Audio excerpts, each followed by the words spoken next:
motivarse a hacer las cosas suyas para que se quieran ustedes mismos, ámense, crean en ustedes, ¿sí? Y hacerlo. Inyéctenle de toda su esencia las cosas, que eso sale bien. Sean disciplinados con su ejercicio, sean constantes y sean coherentes con esta conversación. Si se sienten de un extremo o del otro, pues hagan un reconocimiento ahí. Mi invitación es a que se lancen al ruedo. Bienvenidos, queridos descentrados, a esta segunda temporada de Descentrados para ustedes. En esta segunda temporada traemos unas nuevas temáticas, conceptos bien potentes para que pues, dialoguemos sobre la realidad que vivimos a diario. ¿Cómo son nuestros comportamientos y las zancadillas o autozancadillas que nos damos en la práctica cotidiana? Vamos a hablar sobre el síndrome del impostor y para ello Steven va a iniciar diciéndoles síndrome del impostor, conceptos base y el fenómeno del Dunning-Kruger. Dale, viejo Steven. Breve. Entonces, tal vez han escuchado ese término o ese concepto del síndrome del impostor popular en redes sociales, en internet, pero pues poco sabemos sobre él, ¿sí? Este término aparece por una investigación que realizan dos psicólogas a un grupo de empresarias exitosas, ¿sí? Póngale cuidado al tema.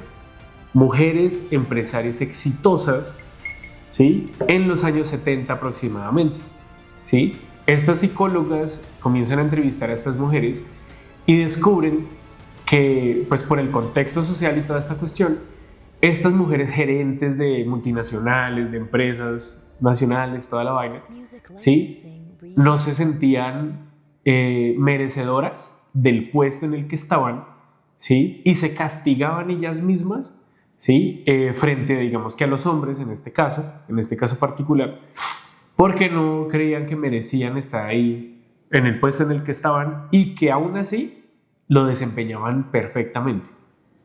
Así. Síndrome del impostor. Paulina Colín, creo que es, junto a dos psicólogos hacia los 70s, 80s empiezan a hablar sobre el rendimiento laboral y la percepción que tienen las personas en sus entornos laborales. Ahí empiezan a evidenciar esto, no solo empieza desde las mujeres. Recuerden el contexto en el que se encontraban las mujeres, los derechos que tenían, los términos de la igualdad y las disposiciones contextuales que habían en todos los entornos frente a la mujer. Pero pues avanzando, ahí empieza también a focalizarse una cuestión en sentidos de competencia entre los hombres, ¿no? O sea que no es algo sectorizado en cuestión de género, sino que es algo que se le puede desarrollar, ¿sí? A cualquier persona que esté en un entorno social. Sí, o sea, inicia con este caso particular estudiando mujeres, pero pues claramente con el tiempo se dieron cuenta que en los hombres pasa exactamente lo mismo, ¿sí? Y pues aquí entre nos, este fenómeno, ¿sí? Ocurre prácticamente por un ejercicio de comparación, ¿sí? Y en el que uno mismo como que invalida los esfuerzos y los logros que ha hecho, ¿sí? Entonces como que se sabotea a uno mismo sobre las cosas que logra, ¿sí? Y no logra tener satisfacción de lo que está haciendo, en donde está y a dónde ha llegado. Sí. Sí, ahí hay unas cuestiones que tienen que ver con la autopercepción, ¿no? Unas disposiciones de autoestima, unas disposiciones de ansiedad, unas disposiciones de depresión. Todo esto, como lo conversábamos en algún momento con Steven, pues tiene que ver mucho con el desarrollo de nosotros en edades tempranas desde los lugares de acogida. Recuerden que los lugares de acogida son el entorno en el que crecemos, ¿no? La casa, el barrio, el colegio, la iglesia, dependiendo de si estamos en algún culto o no, si practicamos música, bueno, todo lo que nos haya cobijado. Todos los parches. cuando éramos pelados, y lo que se empieza a configurar con las decisiones de vida y con esas tomas de crianza, primero con las tomas de crianza o con las dinámicas de crianza, ¿no? Por lo general, las personas que padecen este síndrome son personas a las que se les exigió mucho y les tocó esforzarse muchísimo para alcanzar algo en su vida fuera desde lo que les mostraban los lugares de acogida, ¿no? Entonces son casos de niños a los que los papás les sobreexigían y siempre les decían, no es suficiente Ajá, lo que está haciendo para ello. O sea el mejor, o le traen las calificaciones en excelente o en 5, y es que ese es su trabajo, ¿sí? Entonces, no es que estemos castigando digamos que el ejercicio del mérito de las cosas, sino el reconocimiento de ellas, ¿sí? Entonces, cuando los papás le decían a uno, es que esa es su labor, es que usted no hace nada más, ¿sí? Pues perdía valor lograr una calificación, digamos que aprobatoria en su máximo esplendor, Claro. porque pues ¿qué sentido tiene hacerlo? Y está el otro lugar, ¿no? El que mencionaba Steven ahorita, el Dunning, que sería la persona que le exaltan absolutamente todo, así sea un mediocre de echado a las petacas, ¿no? Sí, entonces, tenemos digamos que los dos lados de la balanza, ¿no? Síndrome del impostor y Dunning-Kruger, ¿sí? En uno, el síndrome del impostor, la persona es totalmente capaz, ¿sí? Tiene logros y toda esa cuestión, pero por alguna razón no reconoce nada absolutamente de eso, ¿sí? Así tenga todo el esfuerzo, todo eso, no lo puede reconocer, ¿sí? Y tenemos el Dunning-Kruger, que es esta persona que en realidad es bien incapaz, ¿sí? Bien inútil, ¿sí? Pero se cree, huepucha, lo mejor de este mundo, ¿sí? Y no acepta recomendaciones, sugerencias ni correcciones porque cree que él tiene toda la razón, que no se equivoca, ¿sí? Estando mal. Y no tiene la capacidad de, al igual que en reconocer que es un incompetente, ¿sí? Aquí viene la prepotencia, la ignorancia, ¿sí? Entonces son como los dos lados de la moneda de un mismo fenómeno. Llamémosle, Andrés, al caso del síndrome del impostor y Mateo, no sé, del Dunning-Kruger. Está bien. Hay una, sí, como para ir ahí con la narrativa.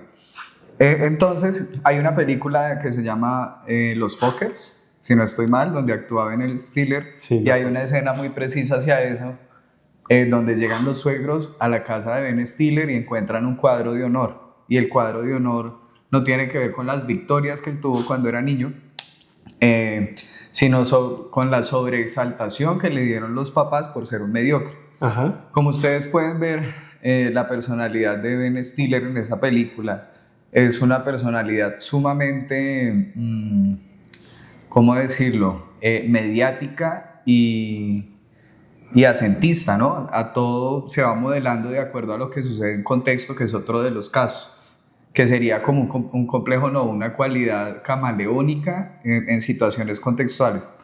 Ahorita en el campo creativo, precisamente para reconocer eso, las personas que hayan pasado por algún espacio de educación creo que se han dado cuenta, desde la educación primaria, secundaria y los espacios de educación superior, cuando los compañeritos son suficientes para hacer los trabajos, cuando el compañerito es muy vago y es al que supuestamente le va bien, que sería el caso de Mateo, y el de Mario, pues esa persona con los que todos se quieren hacer y es el que pone a trabajar, y es el que más pone la cabeza hacia abajo diciendo, no, pero es que eso está como mal, eso está como, no es suficiente. Entonces en ese momento el Mateo es el que saca la cara por lo que está haciendo Andrés, perdón. Y eso pasa pues en el campo académico, en el campo creativo, creo que se ve mucho en las labores, por lo menos tú como diseñador que has percibido. Y en el campo laboral. Y en el campo laboral. Póngale cuidado. Recientemente, sí, sacaron un estudio en el que, no recuerdo el nombre del estudio, sí, pero pues es digamos que un hecho factible, porque todos podemos reconocer de que el trabajo en equipo no existe, ¿sí? ¿Cómo así? Sí, dicen, este artículo dice que el trabajo en equipo en realidad no existe, ¿sí? Entonces, ¿cómo así? Dice la investigación que cuando se realizan trabajos con un grupo de personas, ¿sí? Al menos el 30% son los que hacen las cosas, ¿va? Entonces, por ejemplo, en el ejercicio de Andrés y Mateo, ¿sí? Pues Andrés hace el trabajo y Mateo saca el pecho, ¿sí? Pero digamos que en el grupo de personas solamente 2 o 3 quizás trabajen y 7 no hacen nada en un grupo de 10, ¿vale? Y esto en el artículo lo mencionan por lo que realiza Elon Musk en Twitter, en X, ¿sí? De que despide al 80% de las personas y Twitter o X sigue funcionando sin ningún problema con ese 20% de fuerza laboral. ¿Sí? ¿Sí? Se supone que la reacción debería ser de eficiencia en el trabajo o de eficiencia en los resultados. Y todo se mantuvo. Entonces, eso también lo conocemos nosotros como la ley de Pareto, la 80-20, de que el 80% del trabajo, ¿sí? Trae el 20% de utilidad. Y que hay un 20% de trabajo que trae el 80% de utilidad. Entonces, digamos que basados en eso y en el ejercicio del trabajo en equipo, pues Elon Musk toma esta decisión y pues funciona. Sí, digamos que eso es una perspectiva. Obviamente el trabajo en equipo considero yo que hay unos espacios que necesitan de varias personas que funcionen, que es donde se ve que sería un trabajo participativo y colaborativo. La interpretación del trabajo en equipo sí es tremenda. Obviamente hay resultados que salen a flote que son muy buenos porque todas las personas que están en el sistema o en la operación para sacar un resultado funcionan, pues va a salir bien porque cada uno es eficiente en eso. Exactamente, pero como no es todo el mundo es eficiente, pues ahí es donde entra ese Dunning. El Dunning-Kruger, ahí es cuando... Pues digamos que empresarialmente podríamos considerar que el Dunning-Kruger es ese sobrino del dueño, ¿sí? El hijo de tuta. El primo del gerente, el hijo del gerente, el dueño, el sobrino, el tío, no sé qué, que solamente digamos que por ese rasgo familiar, ¿sí? Se creen en la autoridad y en la autonomía de adquirir ese tipo de cargos, ¿sí? Siendo totalmente incapaces o incompetentes, que lo encontramos en todo lado, ¿sí? Es como eso que abunda en internet de que cuando el gerente que se gana como 5 veces más su sueldo le pregunta cómo abrir un archivo Word o algo así. O el caso PowerPoint de animaciones. Sí, que son cosas absurdas en un trabajo para un diseñador, por ejemplo, y son ejercicios que subestiman y esa presión contextual que muchas veces hace que salga el síndrome del impostor a flote, porque yo sí considero como que hay unos factores bien importantes ahí para que se genere ese padecimiento con el síndrome, ¿no? Que empiezan a develar, la incompetencia que hay en algunos cargos en el entorno laboral. ¿Qué digo, no? Sí. Que este síndrome no creo que es algo que se dé de manera fortuita, creo que se puede autodiagnosticar.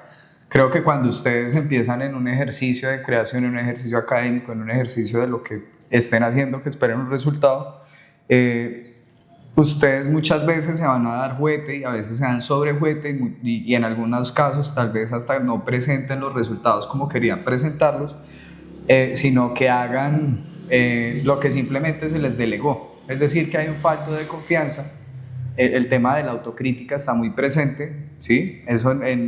Pero eso no es generado solo desde ahí, también hay una presión contextual, ¿no? Y la presión contextual es lo que debe ser, ¿sí? Versus lo que hay que hacer.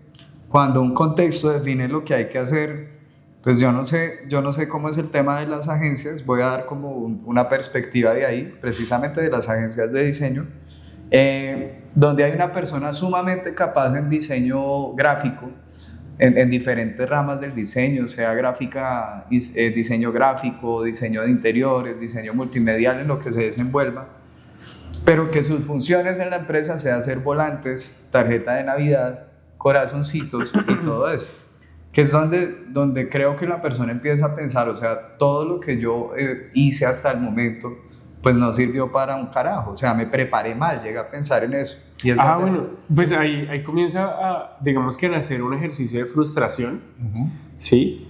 Porque en efecto se estudia, digamos que 5 años una carrera profesional, ¿sí? Para terminar haciendo cosas técnicas, ¿sí? El pedo con eso es que, digamos que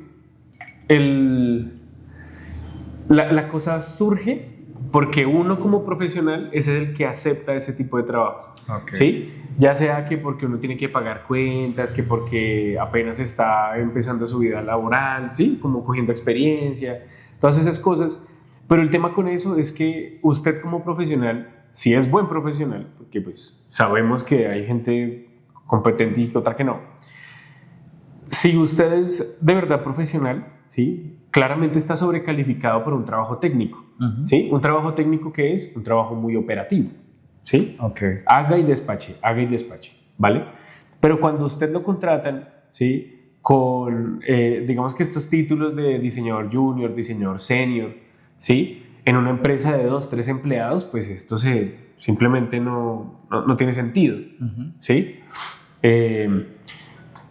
Pero entonces si usted entonces solamente pues diseña y hace esas cositas básicas elementales sin ningún tipo de propósito, ¿sí? Claramente va a llegar el momento en el que usted simplemente se quiebra. ¿Por qué? Porque ya, o sea, es tan capaz, ¿sí? Que eso no tiene ni pies ni cabeza. Y más cuando la empresa o el resultado de las cosas no tiene nada. ¿Crees que un factor determinante ahí sea emanciparse laboralmente? ¿O qué piensas de Mire eso? que respecto a eso pienso más que es respecto a la formación de la persona. Ok. O sea, si usted es bien es profesional y es una persona competente y capaz a nivel profesional de lo que está desarrollando, ¿sí? Si usted sabe que lo que va a hacer es puro trabajo, digamos que de lleno o mucho pues, obrero, ¿sí? Operar al 100, Trabajo de relleno, sí. ¿sí? Y usted es profesional, lo que tiene que desarrollar son las habilidades blandas, Ok. ¿sí? ¿Por qué? Porque las duras ya las domina, ¿sí? Se supone que ya es profesional en lo que hace, entonces domina las herramientas, domina las vainas, sabe diseñar, toda esta cuestión. Le faltan entonces son las otras, ¿sí? Las de liderar, las de analizar, las de desarrollar, proponer, ¿vale? El problema con eso es que, pues como las empresas igual contratan barato, porque entonces están contratando un profesional, ¿sí? Con sueldo de técnico, ¿sí? Pues claro, se están ganando un poco de plata. Y si nos ponemos a ver las ofertas laborales de ahorita, es un diseñador gráfico supuestamente integral, ¿sí? Pero con especialidades en su conocimiento. O sea, que sea fotógrafo, que sea videógrafo, que sea animador, que sepa de branding, que, no Haga sé, una genkidama. sí, haga conferencias, sepa hacer el kaioken, de todo, por el precio de un técnico. Ok. ¿Sí? Entonces, claro, para los empresarios, pues buenísimo eso. Lo malo es que se vuelve como costumbre, ¿sí? El que es que esas son las ofertas laborales que hay, sabiendo que cada uno de esos trabajos es independiente, ¿sí? Y pues se debe dominar cada uno de ellos. Yo creo que el síndrome ahí es importantísimo el papel que juega y es que no permite muchas veces, hablando de las capacidades y todo eso, que las personas mismas se tiren al ruedo, porque no se tienen confianza, ¿no? Sí, obviamente hay Exactamente. unos temas de formación y todo eso. En la academia pues pasan muchas cosas, en las de creación, por ejemplo, donde estudiantes que se supone que ya están preparados para una aptitud y para actitudes profesionales, pues no pueden tomar decisiones porque simplemente no creen en sus procesos, ¿no? Entonces tú ves trabajos de terminación para el grado profesional donde los estudiantes están alejadísimos del resultado y el que tiene una cercanía directa es el mismo tutor, porque durante toda la comprensión y aprendizaje del proceso, pues lo que hicieron los estudiantes fue agachar la cabeza. Creo que esa es una de las características de ese síndrome, ¿no? Claro. De la incapacidad de reconocer que uno tiene un tono de voz, de reconocer que uno tiene un lugar en este mundo, pues en el espacio creativo por lo menos. Entonces termina uno viendo unas cosas súper desbalanceadas con el resultado que generó un estudiante en un proceso de creación, con lo que en realidad es. Pues es que eso, digamos que lo podemos aterrizar fuertemente con un profesor Dunning-Kruger, Okay. ¿sí? O sea, un docente Dunning-Kruger, ¿sí? Que ejerce su ejercicio pues, de enseñanza, ¿vale? Pues va a crear una fábrica de síndromes del impostor, hasta que alguno se revele. Hasta que algunos se rebelen. De resto van a ser todos Sí. con síndrome. Claro, porque entonces, digamos que en este ejemplo particular, ¿no? Es un profesor que es totalmente incapaz, que pueda que conozca algunos conceptos, algunas palabras, técnicas diferentes, ¿sí? Y envuelva a estos estudiantes que también tienen, digamos que sus problemas y sus vainas de no leer nada, no buscar, no indagar y quedarse con solamente, digamos que las palabras que le ofrece ChatGPT anteriormente con Google, ¿sí? Entonces, pues, estamos en un ejercicio en el que es un círculo de personas que no saben lo que deberían saber, ¿sí? Pero creen saberlo, Okay. ¿vale? Entonces, voy a dar un ejemplo puntual. Yo en mi vida he estado en muchas conferencias de marca, ¿sí? De marca, póngale cuidado, de marca, ¿sí? Pero todas dicen exactamente la misma bestialidad. Es decir, que todos son re buenos en lo que hacen. No, Porque, ¿no? no. Los venden como expertos en marca, ¿sí? Pero todos los asistentes quedan, digamos que, anonadados por información, mano, no me lo va a creer, por información básica, re básica. Siempre le hablan a usted tipografía, color, forma, ¿sí? Y le venden esa vaina de la psicología del color, ¿sí? Que el rojo es violencia o el rojo y el amarillo da hambre, supuestamente, que el azul no sé qué, y desconocen la teoría del color a diestra y siniestra. Entonces, La psicología del color hermética se llama. Sí, ok. Entonces, este tipo de ejercicios, ¿sí? Hace que ahora un grupo de gente pretenda saber de marca, ¿sí? Y comienzan algo así como la película de la cadena de favores, pero a hacer contrafavores, porque comienzan es como una bacteria, ¿no? Que cuando uno tose la recoge el otro, pero entonces de cosas mal hechas, Okay. ¿sí? Y entonces ahora ya nunca le hablan a usted de diseñame una marca, ¿sí? Pero quieren es que le diseñe un logo, ¿sí? Y pues yo he tenido que corregir esto porque me dicen, espere, ¿usted quiere que yo le diseñe marca o necesitas un logo o una imagen corporativa? ¿Qué es lo que usted necesita? ¿Sí? Porque yo lo sé. Pero los estafadores, toda esta cuestión... Los vende humo. Los vende humo, le dicen, sí, yo se la hago. Y comienza es un círculo de cosas mal hechas todas, ¿sí? Y de cosas que no son, ¿sí? Y todos descentrados, si ustedes se ponen a, digamos, quizás a indagar, pregúntenle a los empresarios el tipo de cosas que les entregan cuando les venden supuestamente marca, cuando les venden toda esta cuestión, ¿sí? Si ustedes comparan manuales o los productos finales, son exactamente iguales. Yo creo que hay, bueno, dos cosas para comprender, pero también una pregunta. Y es, ¿tú crees? Bueno, para comprender, obviamente yo estoy en diálogo con que la persona que enseña algo lo tiene que ejecutar en su vida para enseñarlo de manera coherente. Debe ser coherente en su propia vida, ¿no? No es decir enseñarlo bien o mal, enseñarlo de manera coherente. Eso, digamos, para la primera cosa que se comprende. La segunda, cómo el síndrome del impostor precisamente empieza a cobijar y a abrazar a estos vendehumos, ¿no? Como es una base sólida para que esos vendehumos o los que padecen el síndrome extremo puedan surgir. Y la tercera es una pregunta, o sea, que hay una consideración, Steven, que si una persona enseña marca, ¿sí? Da marca y eso, debe tener experiencias positivas, por así decirlo, con marcas, es decir, experiencias ganadoras. O al menos reales. Experiencias ganadoras, o no solo haciendo la marca, sino asesorando una marca, o sea, pueden ser diferentes caminos, pero que sean exitosas.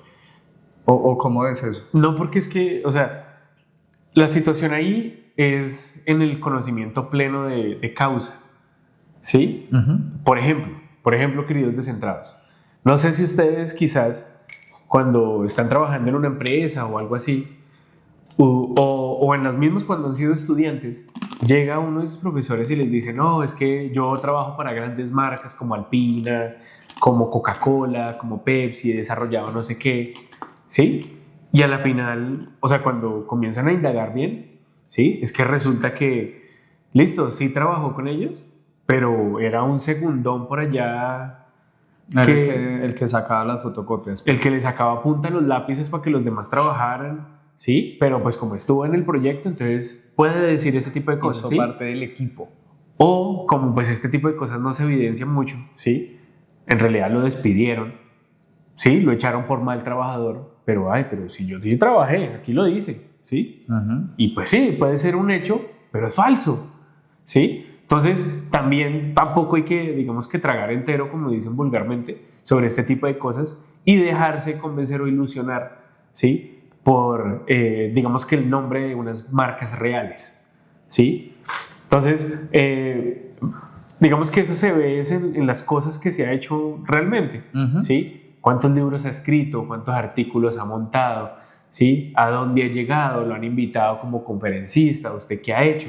¿Sí? Cosas reales, ¿sí? Por eso hablo de la realidad, porque pues a la final uno pues nunca está, digamos que es ciencia cierta, es certero lo que dice otra persona. Okay. Entonces se venden como expertos y vuelve el círculo otra vez vicioso de ¿sí? La bacteria de las cosas mal hechas, ¿sí? De los vendehumos que se venden como expertos, puros Dunning-Kruger.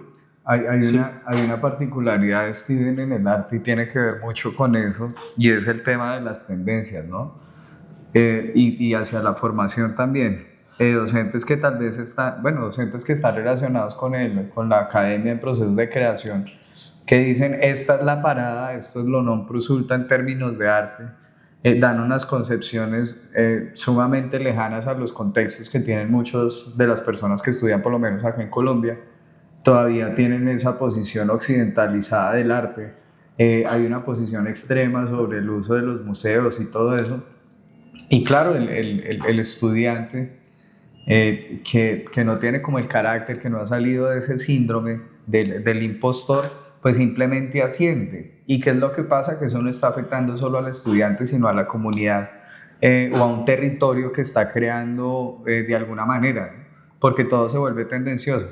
Sí. Entonces esta persona les dice, las artes ahorita van a tomar este rumbo, y empieza el tema de las denominaciones. Bueno, el tema de las denominaciones ya viene desde hace ratico, donde tenemos miles de resultados denominables de arte, sea pintura, sea escultura, sea land art, sea performance, sea video performance, sea lo que sea. Y a la final pasan cosas como que se confunde tanto la cosa por no haber como una claridad y no tener un carácter en el territorio, en resultados que ustedes ven de arte moderno y arte contemporáneo en las redes sociales, ¿no? O sea, cosas súper absurdas, ¿sí? Ejercicios que hacen personas de colocar gafas en el suelo de un museo y que eso sea validado, ¿no? El banano pegado con cinta y la taza de baño firmada. Ay, que es que no tiene sentido, no joda. Ahí hay unas prácticas más complejas detrás, pero sí digamos que hoy en día sí es muy complejo, y es evidente cómo ese síndrome se presenta.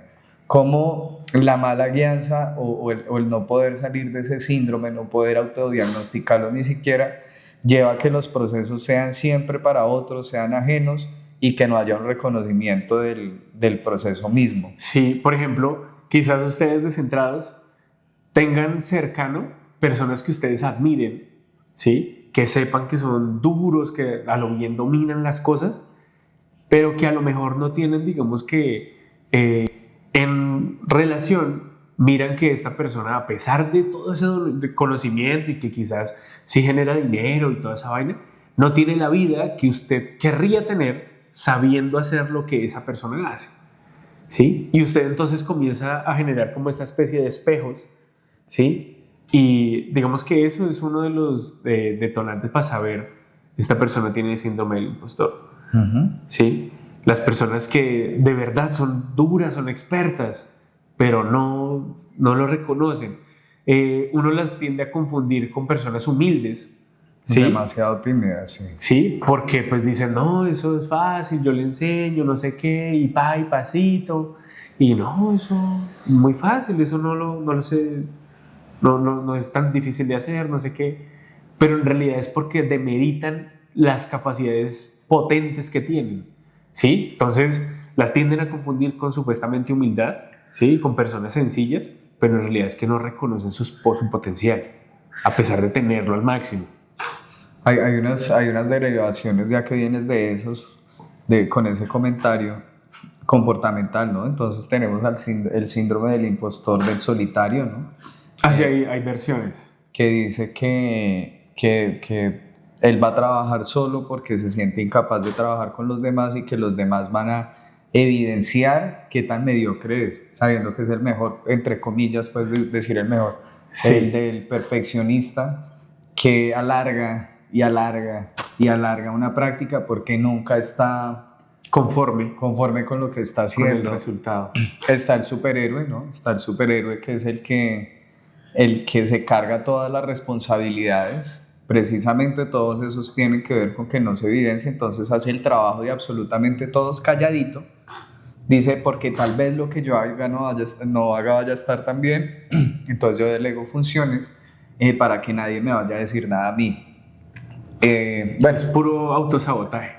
Es pura zancadilla, es coger un juetazo y darse así en la espalda, pero sin un sentido. El juetazo está bien, pero en exceso mata. Sí, y el problema con eso es que, pues también, o sea, esto es un síndrome, ¿cierto? Un fenómeno. Y pues, si uno está rodeado también de gente perezosa, que no cumple con las cosas, pues esto obviamente se va a potenciar, sí, porque ya hay un riesgo de que no se ejecuten las cosas por mis otros compañeros que no sirven para nada. Y ese miedo a ser mediocre resulta ser una realidad. Ajá. Digamos que está la autodiagnosticación. Y bueno, y si ustedes conocen a alguien, ya que hablamos de todo esto, en su empresa, en su lugar de trabajo y todo eso, que sea un Dunning-Kruger, mencionen ahí en los comentarios su caso, cómo se comporta. Hay una canción muy chistosa del hijuetuta que me parece que entra ahí. Así, que a las 5 de la mañana llegó el hijuetuta sin saludar. Sí, diciendo trabaje y el que este negocio es para entregar. Y el del síndrome de Adicamelle como un loco. Sí. Hay una experiencia muy chévere como para esto que identificamos. Es una experiencia de Sergio Cafrune que dice, y con lo que mencionabas ahorita, ¿no? Aparte de ser una posibilidad de salir de ese síndrome, porque en realidad nos vamos a enfrentar a procesos que son de nosotros, también es una apuesta de vida y es una apuesta para resolución. La frase dice que el trabajo es lo mejor de la vida, pero la vida es perdida trabajando en campo ajeno. Mientras unos trabajan de trueno, es para otros la llovizna. Eso es de Sergio Cafrune. Yo creo que ya tenemos varias características del síndrome del impostor y cómo nos zafamos de ella. Y de ahorita yo creo que cuáles serían las cuestiones. Yo voy con la primera. Yo creo que la primera sería hacer un inventario de cómo nos hemos capacitado para hacer una labor y hacer una balanza de qué hemos hecho bajo esa capacitación para esa labor. Yo creo que hacer el inventario y el balance nos ayuda a decir, sí, lo que pasa no es un punto de comparación, pero lo que pasa es que en estos años he logrado realizar esto. Lastimosamente, muchas veces el realizar esto es para otros y no es para nosotros, pero ese sería yo como, creo que el primer paso. Reconocer cómo me he preparado hasta el momento. Sí, autopercibirse. Uh-huh. Sí. Sí, en efecto, yo creo que el primer paso es aceptar que uno existe y que ha hecho cosas, ¿sí? Y comenzar a darle de cierta manera valor a ellas. Es un proceso porque, como digamos que uno ha vivido en ese autosabotaje y en ese desmérito todos los días, ¿sí? Pues el primer paso es simplemente reconocer que uno sí ha hecho cosas, ¿sí? Darse cuenta que eso que usted es capaz de hacer, ¿sí? Que hizo para otros, uh-huh, ¿sí? Pues que realmente pasó, que existe, ¿sí? Y que si usted necesita evidencias, fabríquelas, hágalas reales. Haga el compendio, ¿no? Haga ese levantamiento de la información de lo que ha hecho y póngalo sobre una mesa. Y no se deje pisotear por los otros, porque es que ahí es donde está el duro, el meollo, porque esto es, digamos que una característica de la falta de autoestima, ¿sí? Porque cuando uno es falto de autoestima, pues permite que todas esas palabras negativas o críticas de otros perforen la piel de uno y pues entren con todo el dolor del alma, ¿sí? Entonces, hay que construir también la autoestima para pues impedir que los comentarios de otras personas que carecen del conocimiento de que usted sí, lo dañen, ¿sí? Esto, ¿cómo lo evidencian ustedes? Les voy a compartir una experiencia. En mi primer ejercicio de prácticas, ¿sí? Mi primer ejercicio de prácticas como diseñador, pues en este ejercicio de prácticas a los diseñadores los buscan mucho pues porque es trabajo gratis, es explotación para las empresas, ¿sí? Y pues no los vamos a mentir acá. Fue mi primer ejercicio gratis y yo fracasé con él. No pude, ¿sí? Simplemente no pude tolerar que una persona que se compró una impresora, un plotter, ¿sí? Que no sabe absolutamente nada del diseño ni nada, ¿sí? Me tuviese como de cierta manera una autoridad, ¿sí? Y a cuestionar lo que yo estaba haciendo, ¿sí? Ay, pero es que uno tiene que aceptar las críticas y no sé qué, ¿cierto? Pues porque uno tiene que crecer y toda la vaina. Pero este caso en particular, ¿sí? El man era muy hostil preguntándome cosas, ¿sí? Y pues a todo yo lo respondía, perfecto, ¿sí? Y ahí fue cuando yo hice clic y yo dije, este man con qué mierdas me está preguntando estas cosas como si él supiera, ¿sí? O como si me fuese a corregir cosas que él no sabe. ¿Sí me hago entender? Sí, claro. Yo simplemente al otro día no volví. No pude, fracasé con mis prácticas gratuitas. Ya que mencionas eso, creo que otro ejercicio muy importante, no solo para la autoestima, sino como en un tema de solidificar un poco más ese carácter, es decir las cosas, ¿sí? Es decir las cosas. Si ustedes ven que hay una persona realmente incompetente en lo que está haciendo y saben que es incompetente y todo eso, y la persona profesa desde ahí, díganle, obviamente, si eso les está afectando directamente, como en el caso de Steve, no está cumpliendo con su labor, tiene problemas, cojan esas experiencias, inventarios, sáquenlas a relucir desde lo que hacen también, pero desde el conocimiento crítico que tienen acerca del proceso que estén teniendo. Yendo hacia esa, yo creo que hay una segunda como para empezar a combatir con ese síndrome, y es aventurarse, es lanzarse al ruedo, ¿sí? Es creer en ustedes mismos, queridos descentrados, si padecen de esto, en trabajar para ustedes, ¿no? En decir, bueno, estoy en esta empresa, voy a estar cómodo un tiempo, estoy chévere en este lugar académico y todo eso, pero pues creo que una de las cosas que empieza a combatir con ese síndrome es lanzarse al ruedo, creer en uno mismo, armar su proyecto de vida. No me gusta llamarlo emprendimiento, pero creo que así se comunica, porque emprendimiento tiene que ver con prenda, o sea, ¿sí? Y es más bien una cuestión de libertades. ¿Ustedes hasta cuándo van a tener una vida útil para trabajarle a los demás? Hablando de obsolescencias casi programadas. Ese sería como otro factor ahí importante como para abordar el síndrome del impostor, consideraría yo. Sí, y pues digamos que al lanzarse, ¿sí? Hacerlo, digamos que más bien, hay un influencer, voy a llamarlo influencer, ¿sí? El man se llama Lalito, ¿sí?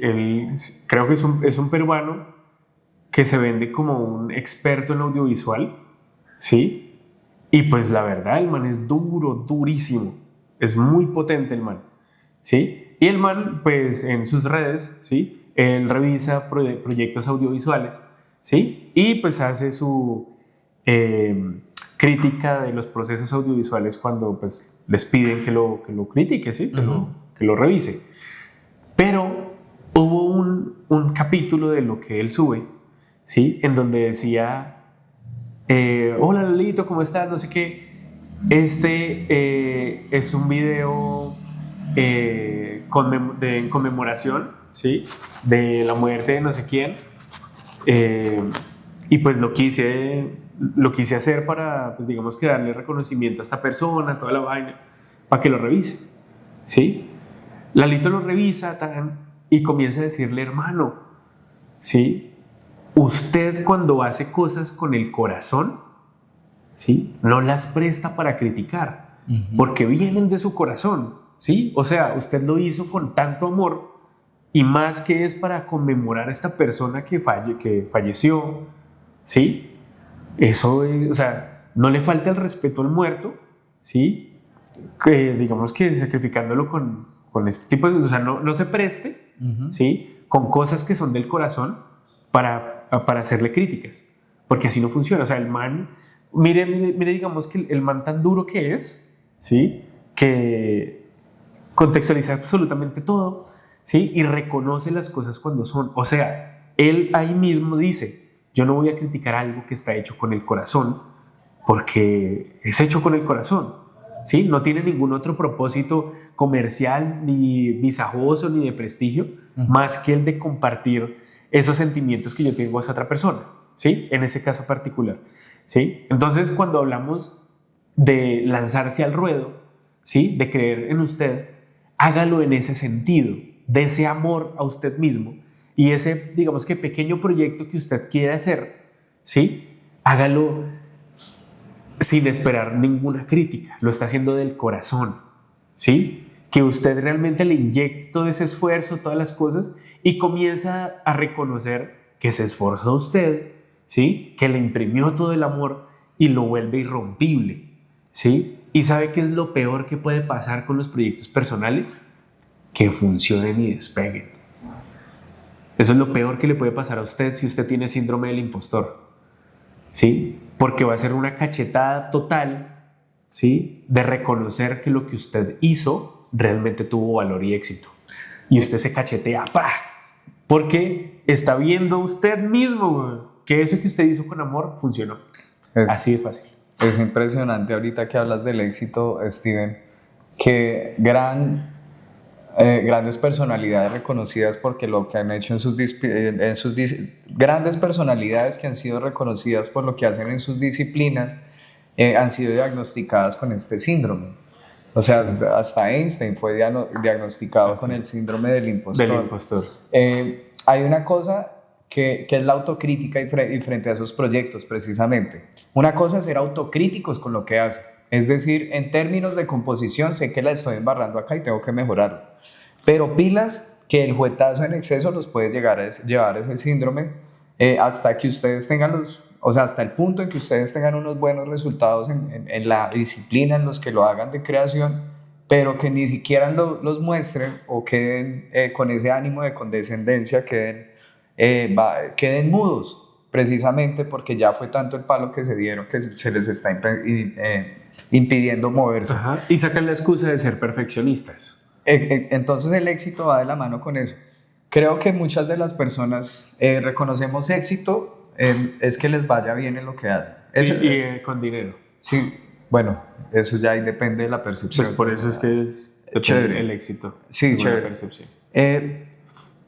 Casi todas esas personas que evidencian que tienen una vida exitosa, que han logrado hacer lo que quieren hacer en sus disciplinas, en sus negocios, en lo que hagan, muchos caen como en estas palabras, en estas oraciones en las que vienen como ojalá hubiese hecho esto antes, ojalá hubiese decidido creer en mí y salirme de las dependencias laborales, de las dependencias en tiempo, bueno, de lo que consideramos nosotros por presión contextual que vendría siendo, cómo se configuraría una vida exitosa.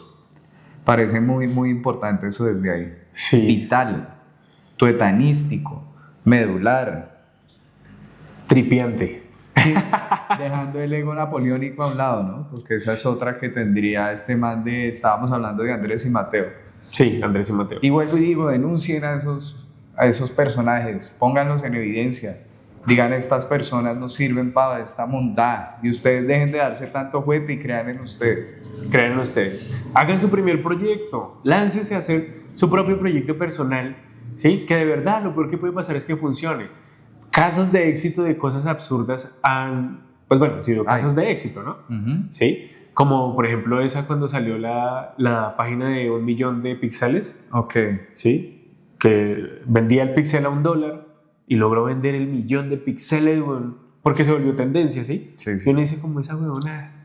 O el man que ebrio dijo que la mejor mascota era una piedra y vendió las mascotas de Rocky con un cuadernito de trucos, güey, que sí, hacerse el muerto, quedarse quieto. ¿Sí me entiende? Y que Sí, logran claro. éxito, ¿sí? Estos son ejemplos absurdos, pero pues también tenemos casos de super éxito, como por ejemplo Cuphead, el videojuego de las tacitas, El videojuego. ¿sí? Que este par de amigos dijeron, vamos a hacerlo, y le metieron animación tradicional, digital también. El tratamiento es setentero, ¿no? Ajá. Sí, ya. Y le metieron la ficha, renunciaron, gastaron los ahorros, ¿sí? Y pues, digamos que si traemos aquí, les quemaron los barcos, ¿sí? Y tenía que funcionar. Y pues es un juego reconocido a nivel mundial, ¿sí? Está en Xbox, buenísimo, ¿sí? Hay Su proyecto personal. Hay un caso muy chévere que muestra como la manera de operar y la metodología que tiene un diseñador que se llama Chris Neyman, si no estoy mal, o Newman, ahí va a salir escrito por ahí en algún lado, que habla de cómo concibe él el proceso de creación en diseño y da todas las posibilidades. Revísenselo, que seguramente ustedes tienen mucho de lo que hace Chris Newman, o el referente que les estoy presentando. Newman, perdón. Y no lo están reconociendo. Sí. Pues no siendo más, queridos descentrados, motivarse a hacer las cosas suyas para que se quieran ustedes mismos, ámense, crean en ustedes, ¿sí? Y hacerlo. Inyéctenle de toda su esencia a las cosas, que eso sale bien, ¿sí? Eso sale bien con toda seguridad. Sí, la invitación es a que primero sean disciplinados con su ejercicio, sean constantes y sean coherentes con esta conversación. Si se sienten de un extremo o del otro, pues hagan un reconocimiento ahí. La invitación es a que se lancen al ruedo, ¿sí? Que no sigan en este limbo, o en este limbo, no, llamémoslo en este loop de lo que les brinda el contexto como éxito, como prosperidad, como una vida pues feliz. Recuerden que la felicidad viene desde lo que uno hace, y lo que uno hace tiene que ver con el territorio que uno crea, y el territorio se crea cuando uno se lanza al ruedo, queridos amigos. He dicho. ¿Listo? Entonces, igual compartan las experiencias que ustedes han tenido, o mensajes de ánimo ahí en los comentarios del canal. ¿Listo? Queridos descentrados, bienvenidos a esta segunda temporada y nos vemos en el siguiente capítulo. Recuerden dar like, suscribirse y activar la campanita para notificaciones. Eso, lo que dijo Steven. @descentrados _C2 en Instagram y @descentrados DSC2 en YouTube. Recuerden que en las redes sociales vamos a dejar todo el podcast, que está en Spotify Podcasters. También. Ya tenemos de la primera temporada, pues hay un poco de gente. Y hoy nos patrocinó Local y Karma con nosotros. Sí, acá están las ondas. Muchas gracias a esas dos empresas por apoyar este proyecto, y estamos en contacto, queridos descentrados. Cualquier cosa, ahí nos vemos. Chau. Demos gracias por este día que ya pasó y el tintico que llega. Lo paro normal, ¿sí? Sí.